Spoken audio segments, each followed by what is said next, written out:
The Sting was a huge hit when it came out on Christmas of 1973. David, why don't you tell us a little bit about just how big of a hit it was? It was a huge hit. Like you said, it came out on Christmas Day. That said, it wasn't an immediate rise to fame. According to Variety's archives, when the movie opened, the number one movie of that weekend was still Serpico. And even though The Sting, I guess, continued to churn along, it didn't hit number one at the box office until the weekend of April, which would have been when it won Best Picture.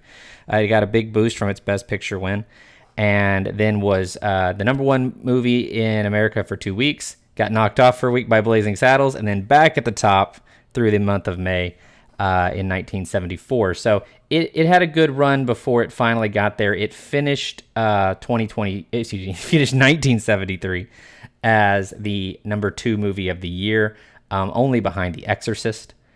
And it finished its worldwide gross final run with $156 million in the United States, which is still good enough to be number 386 all time, although, according to an article from Box Office Mojo back in 2018, adjusted for inflation, this is as of 2018, so before a lot of things came out over the last 6 years, however long it's been,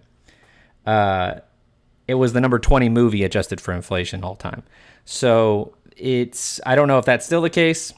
Box Office Mojo doesn't let you see it adjusted for inflation stats anymore.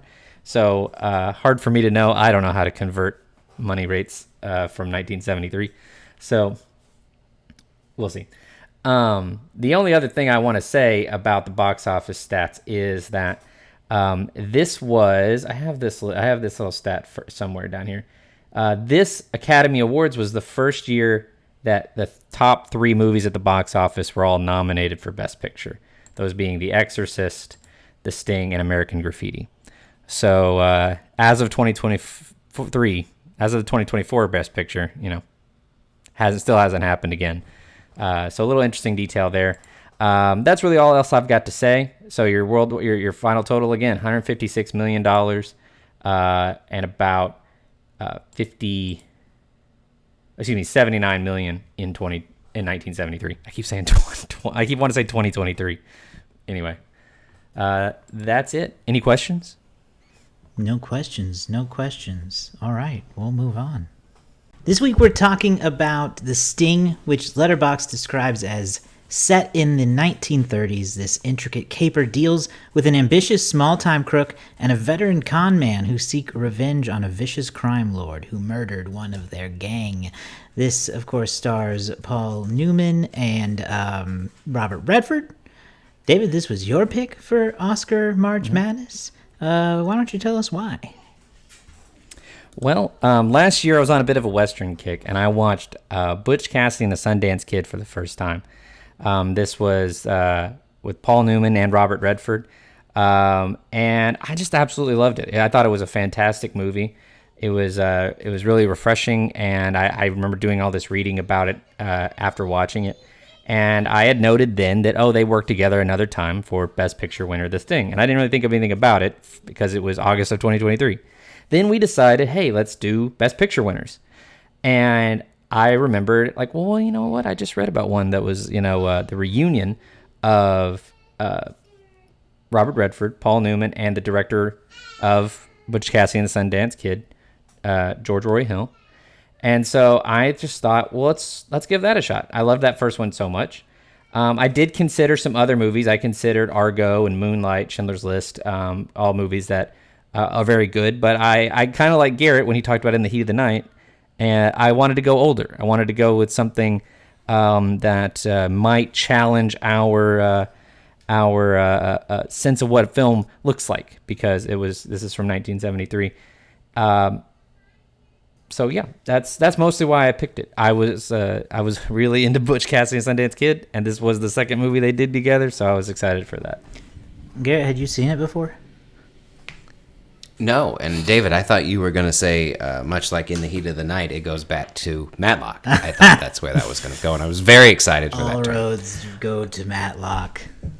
They do, especially in that episode of The Simpsons. They really needed that Matlock Express. But that's beside the point.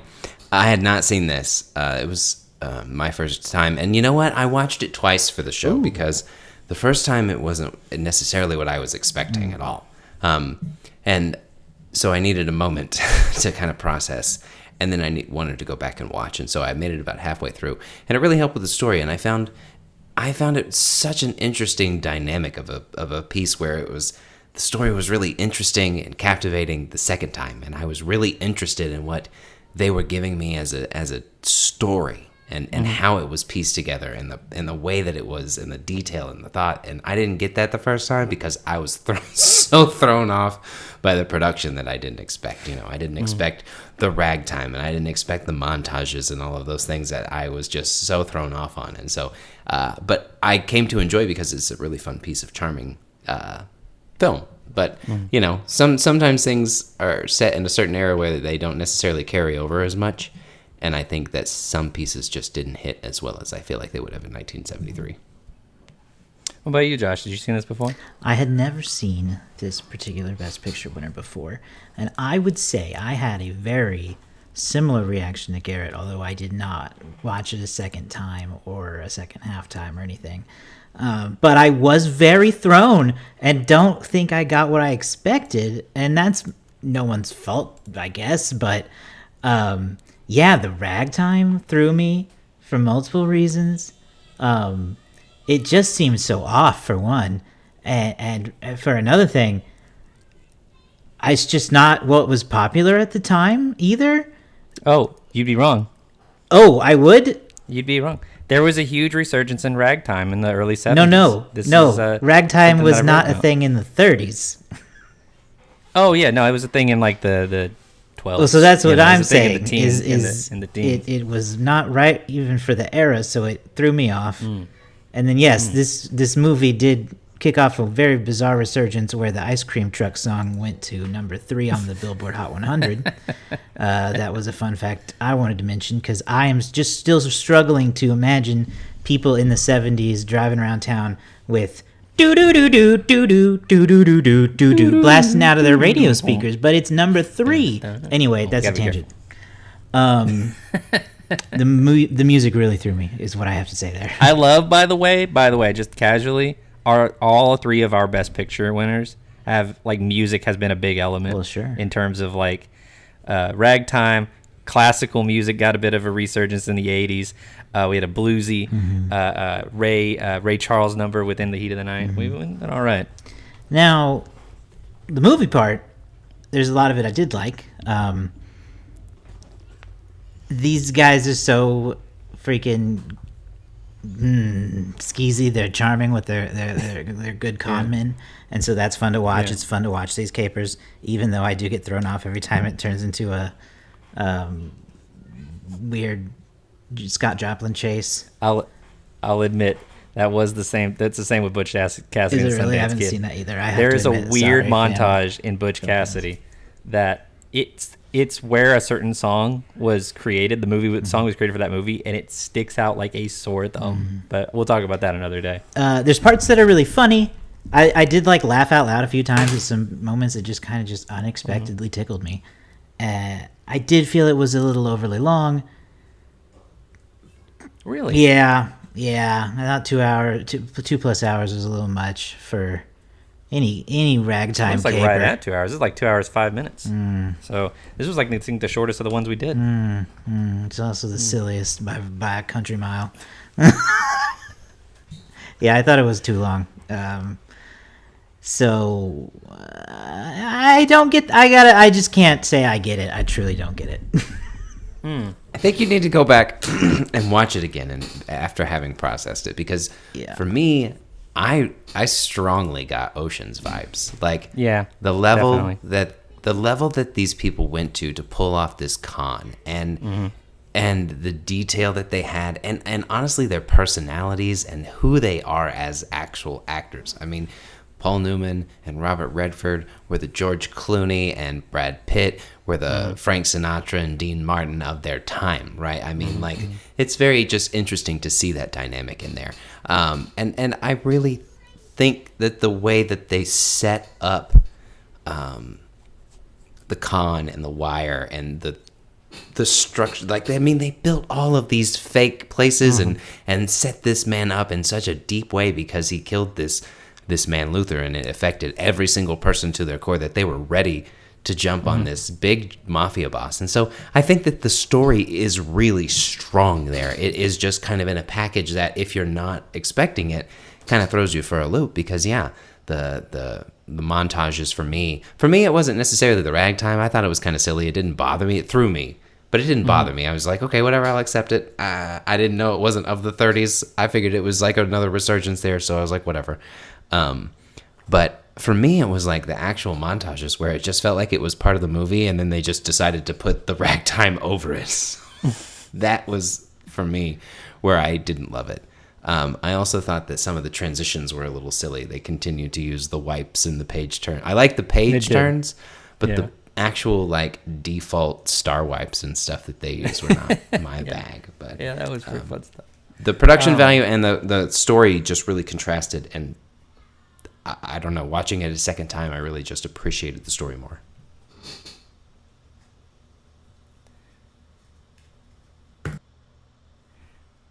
David, you have not said what you thought of the movie, actually. Have I not? No, you just told us why you wanted to pick it, but you haven't told us your thoughts well, yet. I thought we... I was waiting for you to go now.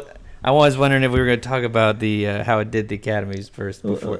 So we will, but tell us what you thought. I love this. Yeah. I have never been happier at the end of a movie that I was kind of nervous to watch, because I picked it and I was like, man, we've done 2 pretty good movies. Like, I really hope that, like, I don't let us down here.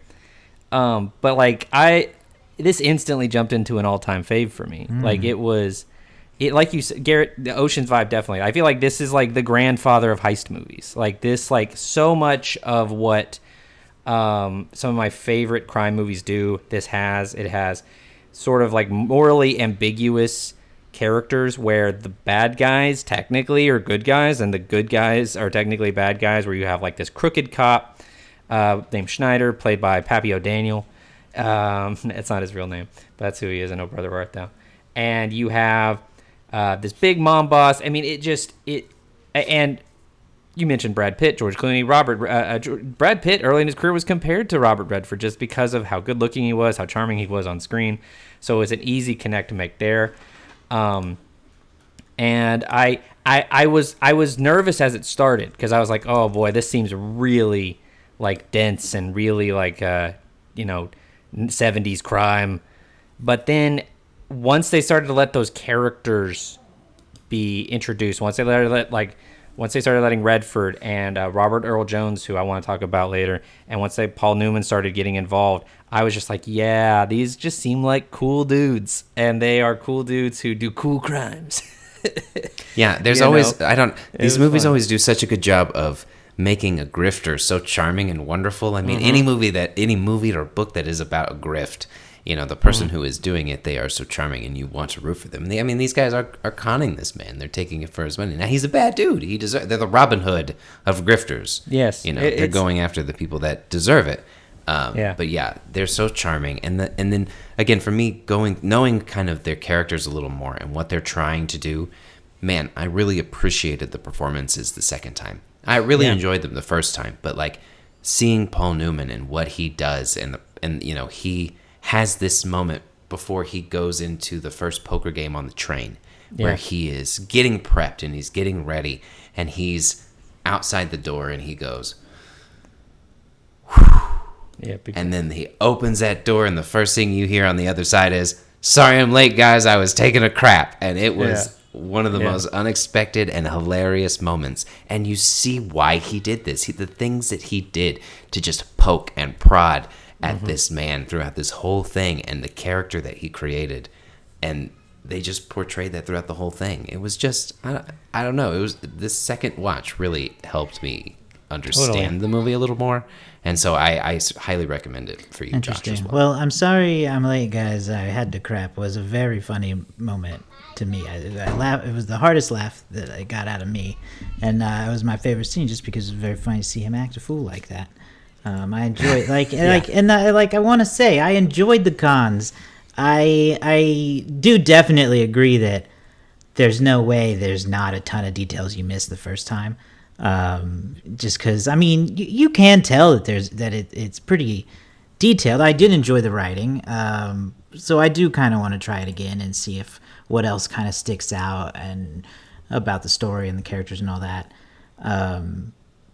I think honestly, I think it's the packaging, is the presentation just kind of doesn't kill it for me, but it just like cuts it off from being an all-time classic. I don't know. I'm just gonna have to be in the small end of the minority. Hey, I think that's okay. It's like I liked it, but I saw what was nominated for Best Picture that year. Are you kidding me? There's at least 2 other films about. We can this. talk about that because we haven't done that yet. We'll get back into the movie, but we do want to talk about some of the things that it went up against because David, you mentioned it in the box office portion. There are some big names, and for me, I can't remember all of them, but American Graffiti and The Exorcist as competition. That's pretty stiff right there. It is. You also had Cries and Whispers as well as A Touch of Class. It was, what do I have? I have it here in 1985 for some reason. That's 1974. I mean, it was a big night. I think that you look at the other things it's compared with, and I don't know. I don't know how it ended up winning, because I could see a lot of people as being like The Exorcist as a horror film just really stands out and stands the test of time. American Graffiti was very popular. But I don't know. I wonder if it's just the star power of. I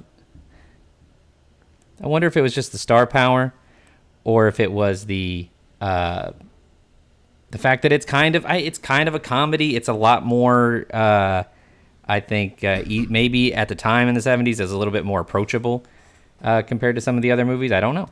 Like, I don't know why they picked it. Honestly, we never really know why they pick Best Pictures. Yeah. Well, this was mostly a neck and neck race between The Exorcist and The Sting. Both received 10 nominations this year or that year. And if I had to take a guess, it's because traditionally, and even still to this day, the Academy tends to ignore horror films, despite how good they might be perceived by the public and the critics. And The Sting is also a very well-made movie. And it made people feel good. It's got a very fun ending, and it has a lot of twists and turns. That can pay off a lot too. Like you said, it's a big star vehicle movie. It's different for the time. It's a 1930s set, ragtime caper. But in 1973, it popularized the music genre that had no business being popular in 1973. So, it's like, yeah, okay, I get why it won in the end, even though, The Exorcist is also still talked about to this day. And it's interesting because this movie won in between The Godfather and The Godfather Part 2. The year before The Godfather was The French Connection. So you had 4 straight years of crime-based movies winning Best Picture. And I think they were over it by 74 after The Godfather Part 2, because the next year was One Flew the Cuckoo's Nest, and then it was Rocky, and then it was Annie Hall. So I think they were like, no more crime movies. We're done with it. But this definitely, when you compare it to like The Godfather, there's more comedy here. There's more humor here. There's more relief here. Like you said, there's just an element more fun. And even if, like the packaging doesn't work for some today, I think for them, maybe in 1973, it was nostalgic. It gave some people a feeling of like, we've talked about before in the past the 30-year rule or the 30-year cycle. People who were, going to the movies in 1973, some of them were kids in the late 30s and early 40s in the Depression. So this was kind of an interesting time to look back on for them, the way that we would look back on the 90s or 80s or early 2000s in a few years. So, yeah. I mean, I think it's a Best Picture. I love it. But I think you're right. I think The Exorcist, the horror genre, frankly, still has a lot to overcome. Frankly? It still has a lot to overcome. Yeah, for sure. Let's get back to the movie. Well, actually, you know what? Did we list off the other Oscars it won? Because I do want to say real quick. Best Director. Best Original Screenplay. Best Art Direction. Best Costume Design. Best Film Editing. And Best Score, Original Song, and adaptation scoring, which whatever some of those mean. Those are obviously awards that don't exist anymore. A couple of them, I think. Yeah, they don't exist anymore. So big night for the Sting. This was not just didn't just win the one. It did a pretty close to a sweep. Beloved. Right. Yeah, but Yeah, you know what? It did not win any acting categories, despite the No. big name actors that drive this performance. And so, I think that is always interesting. Not necessarily, you don't have to win every single award for you to be Best Picture. I just think that it's interesting that these two big time people reuniting after a big time movie didn't take home those Oscars. Yeah, and it is. Redford was nominated for Best Actor, didn't win. Robert Shaw was not allowed to, who played Doyle Lonigan, was not allowed to be nominated for Best Supporting Actor because he was third. He was billed third, I guess, which was I don't know if that's still the rule today or not, but Wow. so he probably would have, I think, been considered at the very least. And then Newman, I don't know if he's considered co-lead or what, but I don't think he was nominated for Best Supporting Actor. So yeah, I think it's the charm of the performance is kind of what also carried a lot of this movie. So it is interesting, like you said, Garrett. Yeah, the dynamic between those two, they just know how to work together. And I mean, they are actors, both of them, despite the fact that I grew up knowing Paul Newman for his salad dressing. But Well, who did? that, Most of us did, but my grandma, who was a big fan of his acting, also was a big fan of his salad dressing. Sure. So, it makes sense. They knew the target market back then. I saw a video with Robert Redford where he was asked about working with Paul Newman. And he was like, "Oh gosh, that guy." And he goes, "Do you eat his salad dressing?" And he goes, "No, stuff's swill. You ever tried it? It's awful." But he says it very tongue in cheek the whole time. And I love that. I love they that were dynamic good in real life because you can feel it on the screen when people have that chemistry. Yeah. It translates, and again, they know how to work together, and it is like a father, son, brother, older brother, younger brother kind of a situation that they bring to you, and they are both so charming in their own ways.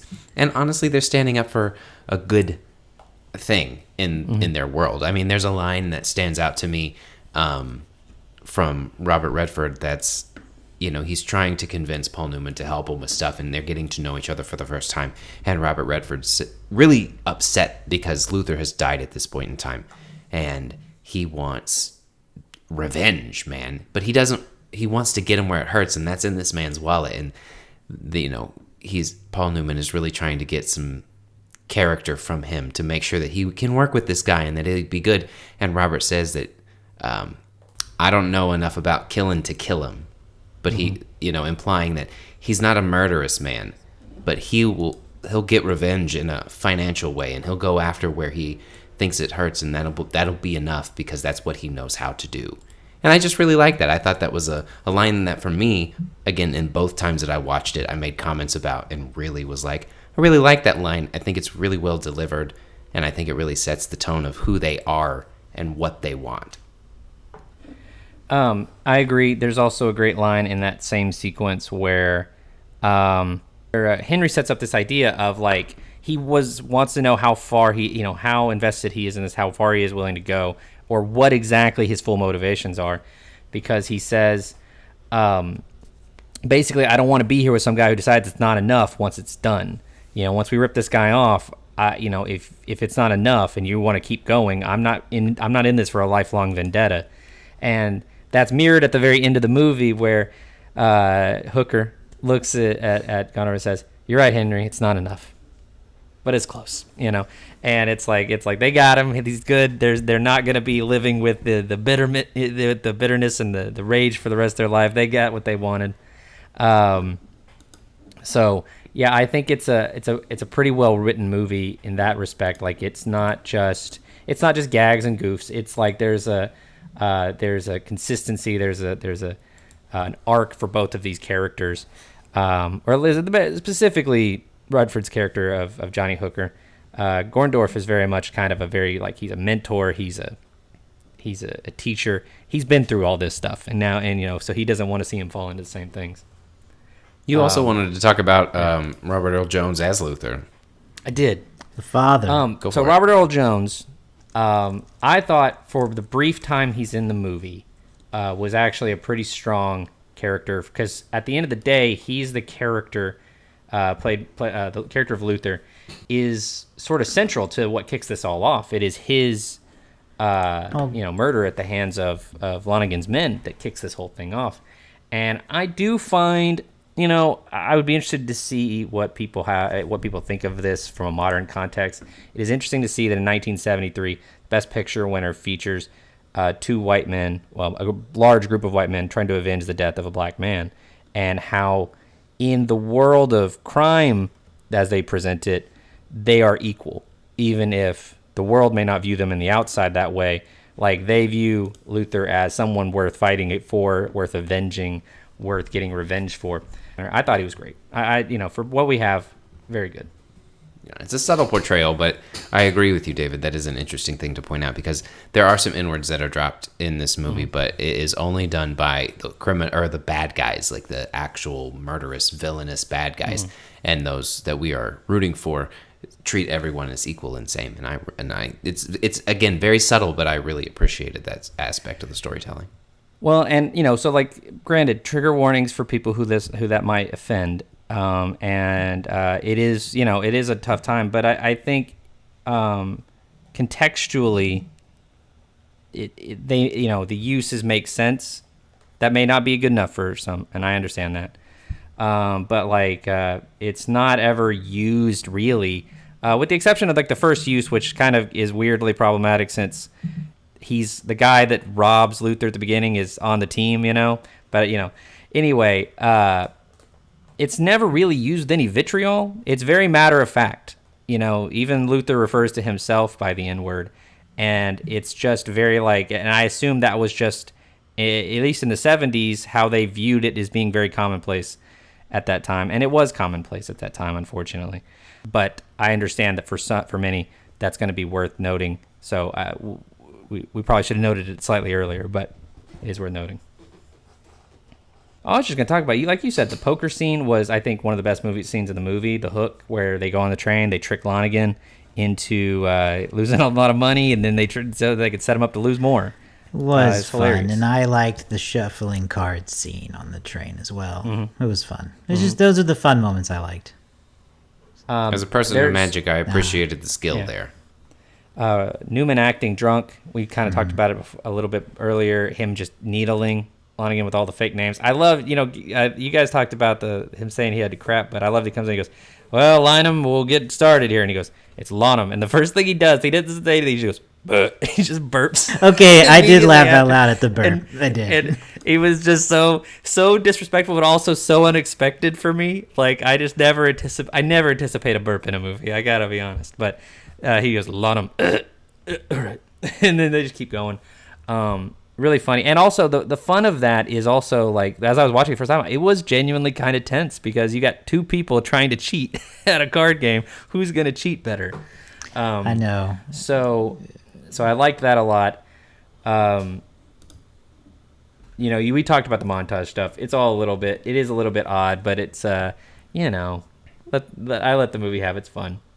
Sure. I do want to also point out, Redford was running in this movie, like, a lot. There was so much running from place to place. It's the only way to get anywhere in the 30s. Maybe that's where just Tom Cruise got it. I also loved him hopping on the street sweeper as it went by. That made me giggle a little bit. And then one more scene I just want to call out here is there was an assassin in this movie. What a twist. What a twist when we find out who the deadly assassin actually was. And it's so funny, because in 1973, this was a PG movie. And that woman just gets capped in the head. And I went, oh! Okay, yeah. Yeah. I was not expecting that. That shocked me, too. Even, yeah. 1973 was like, whoa. No cutaway, no nothing. Just boom. And then that bright ketchup red blood they used back then. And then, he comes over and the guy comes over and he goes, that was Maria Salino. And I was like, that was Salino? I was like, what a twist. What a modern twist of, that was actually the hitman the whole time. Nice. So I really, I loved the twists and turns. I loved, we're already in spoiler territory, so I'll just keep going. When the two FBI guys come to talk to Schneider, and I was like, I wonder if this is a con. But then I remembered that at the beginning of the movie, they had showed us an actor was playing FBI agent Polk, and I was like, oh, well, he was FBI agent in the credits, so maybe he's... And it was they played it really well, and so I was like, oh, I guess he's a real FBI agent. And I thought, so I was there. I was with them as they were going, as Robert Redford was going through his dilemma of whether or not he was going to turn on his best friend, or his new best friend. And I love it. They got me. And when it was revealed, I was like, I knew it. I didn't know it, but I knew it. I didn't know it, but I knew it. That specifically is what kind of gave me big Oceans vibes when, when at the end of that movie, there's just a swirl of twists coming out. And so that was a lot of fun. All right. Well, I wanted to call out just one more performance, and that was that of Eileen Brennan's. I always appreciate Miss Peacock and will bow down to her and her performances all of the time. But I thought she was really good as a madam. Man, she was. I want her on my team.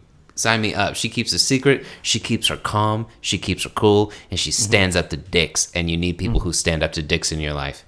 She poured that cop a little shot glass of beer with like already drunk beer, and that moment was like good for her. He poured it on her hand after that, but you know what?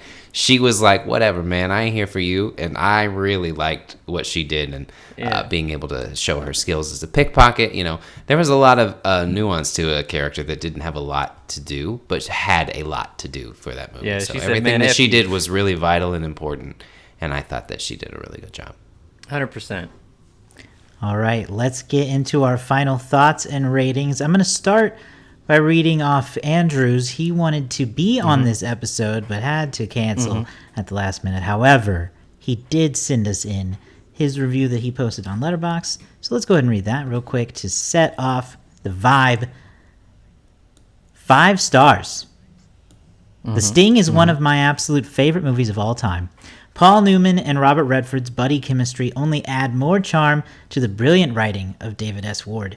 There are so many elements that make The Sting a classic besides what has already been mentioned, but the clean direction of this caper lies in the hands of George Roy Hill, woven together amongst a backdrop of Depression-era Illinois.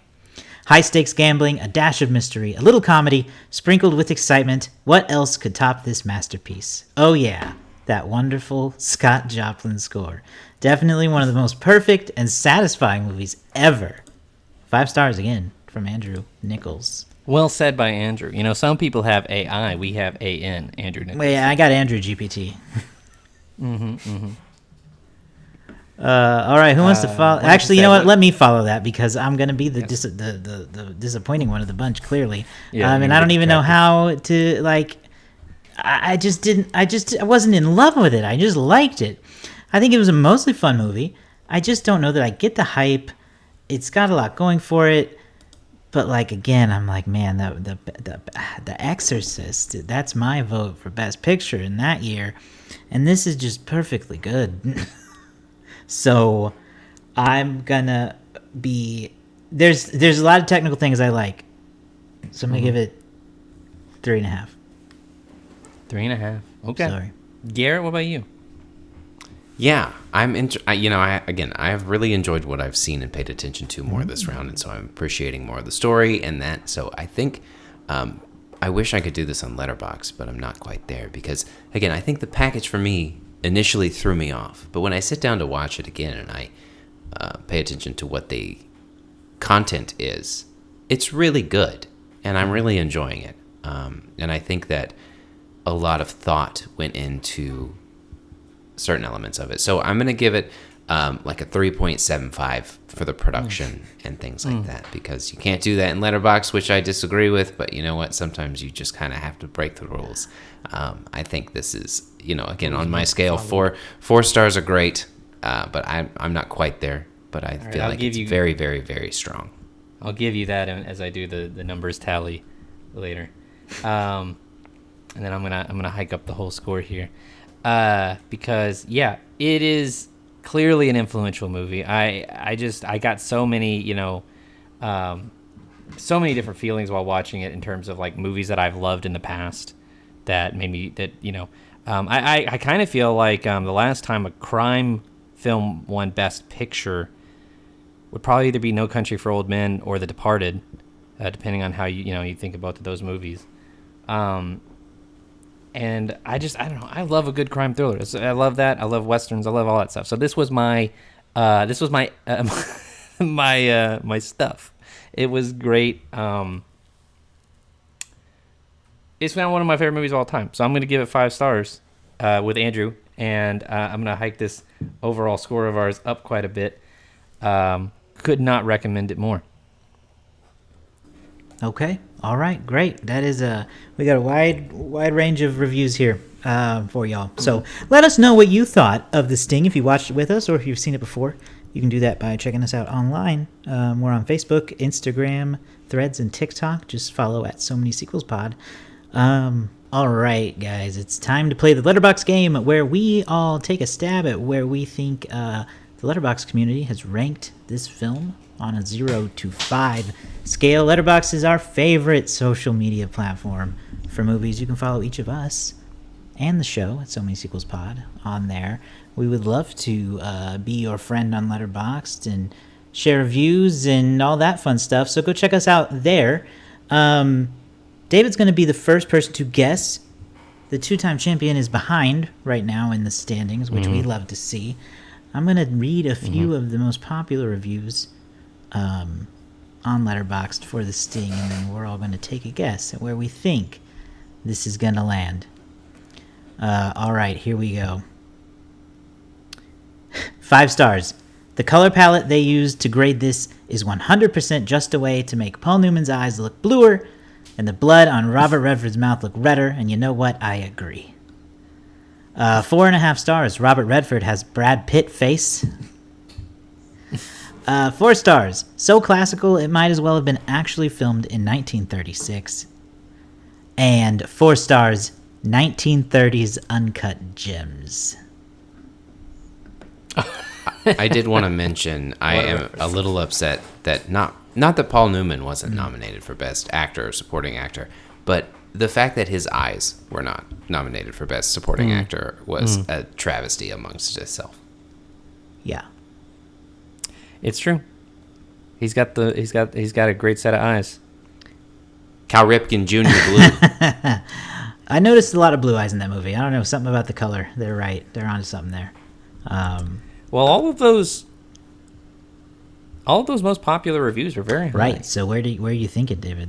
You're the first guess. Gosh, we had some 5s in there, some 4s, some 4.5s, I think. I every week of Best Picture month has been so hard because they've all been like 4+. I mean, yeah. Generally speaking, I think so. People like the best. They're Best Pictures. Yeah. I'm gonna say, gosh, this is so hard. I'm gonna say 4.2. I'm gonna guess it's 4.2. But okay, 4.2. Okay, well, I mean, dang, you drive a hard bargain because it would be very difficult to get myself to go higher than 4.2, especially with my review of the film. But I can't consider mine because I didn't see any in there that were 3.5 in the first page or two of results. So I'm still going to underscore you a little bit though, just not as far as me, and I'm going to go down to a 4.0 even. 4.0. All right. Our guess as a team, as a average, So Many Sequels was what, 4.3? 4.3 when you add in Andrew. Okay. Oh. But without him, it was a 4.1, right? And It was like 4.0, basically. 4.0, yeah, 4.08. Okay, that's 4.1. So that's what I'm going to do. I'm going to take our average. That's what was my guess, too. Oh, boy. Because everything that we've done Oh, has been 4.0, and it has been above every single time. Right? It is. So I don't think, I could go 4.5, which is possible, but I don't think I'm going to do that. Okay. Oh, it's so nerd. We're all cramped we up go. here at the top. We keep doing that. We have this The Letterboxd week game's been silly. a direct hit Hey, a direct hit. with 4.2. David has scored a double. My moment. Damn. My moment. Your moment. Nice. I'll tell you Well what, done, I got a sir. direct hit on In the Heat of the Night, Yeah, I too. know. So You're- now I'm back up in the you're lead. heating up the charts, and well, I don't not in the like lead. it. I'm No, tied you're with not. Garrett. I don't like this. Garrett, we have to fix I am. this. Let's see I'm in here. the lead. I So don't know what you're talking. tally this number. He's tied with me. I'm tied with Garrett.